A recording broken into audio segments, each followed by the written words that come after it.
Bienvenue pour le cours 6. On commence directement. J'ai préparé le texte comme vous aurez dû le faire chez vous. Ça, ce sont des choses que vous savez faire.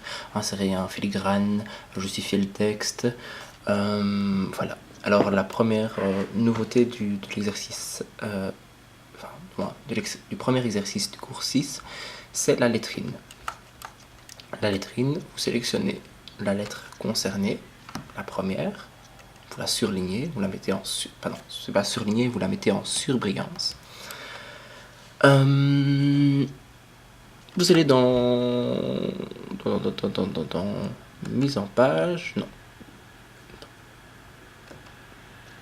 dans insertion, lettrine, dans le bouton texte, vous tapez lettrine, vous choisissez ici dans le texte ou dans la marge. Ici l'exemple nous dit dans le texte.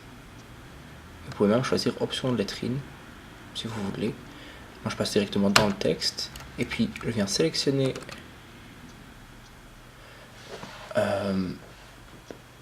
le champ lettrine et je viens choisir les options demander et je n'ai pas relu ma consigne. Je vais aller regarder ça tout de suite. Brush script empty.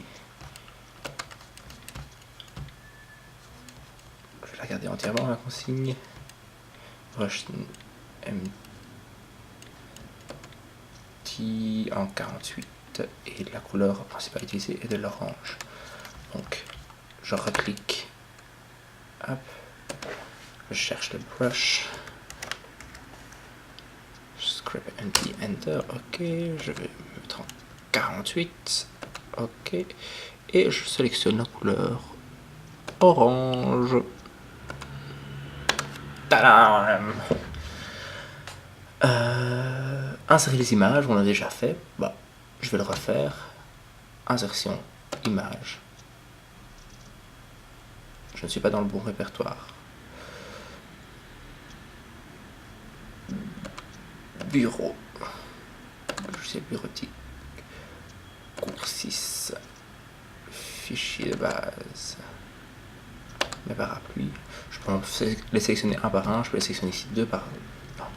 Tous les deux, insérer ensemble. Hop. Je les réduis. Je les sélectionne. Je les réduis à la taille voulue. Hop.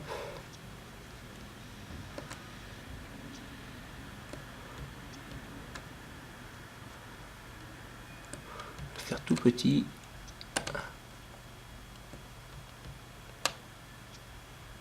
Voilà. Et puis je vais choisir l'habillage du texte. Je clique sur ma photo.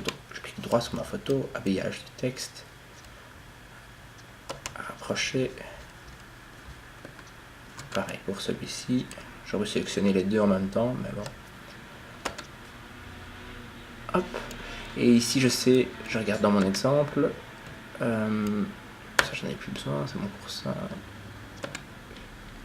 Je regarde dans mon exemple. Ah.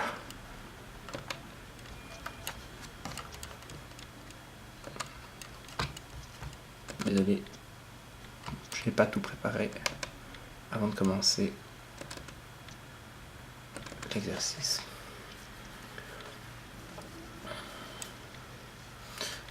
J'ai un cercle gris et un carré rouge pour encadrer mes images. Je vais donc choisir forme de l'image. C'est à chaque fois un petit onglet qui survient lorsque vous en avez besoin. C'est pareil pour pied de page, par exemple. Forme de l'image. Enfin, ça sera un rond. Bord de l'image. Ça sera en gris. Voilà. Je le déplace où je veux. Et ici, je fais pareil. Bord de l'image. Rouge. Et je vais les disposer.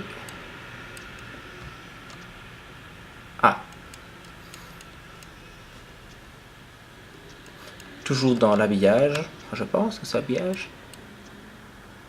Non, mettre à l'arrière-plan, mettre au premier plan, c'est toujours un clic droit. Mettre à l'arrière-plan.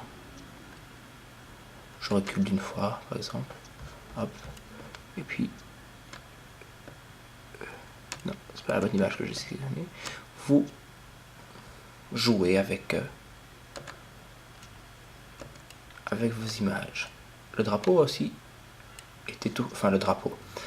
Je suis fatigué, désolé. Le parapluie a été tourné. Je clique dessus. Je prends le petit raccourci, le petit point vert. Et je tourne. Voilà. Pour la dernière ligne, il avait dit en classe que ce n'était pas nécessaire. C'est juste un texte que tous les imprimeurs utilisent pour faire des tests. Vous supprimez la dernière ligne. Et vous y arrivez.